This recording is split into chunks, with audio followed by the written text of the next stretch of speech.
الرحمن علم القرآن خلق الإنسان علمه البيان الشمس والقمر بحسبان والنجم والشجر يسجدان والسماء رفعها ووضع الميزان ألا تطغوا في الميزان وأقيموا الوزن بالقسط ولا تخسروا الميزان والأرض وضعها للأنام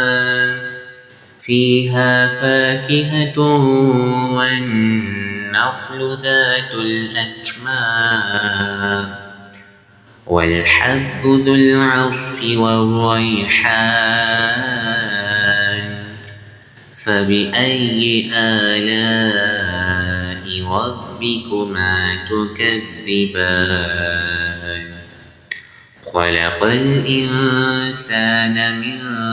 صلصال كالفخار وخلق الجان من مارج من نار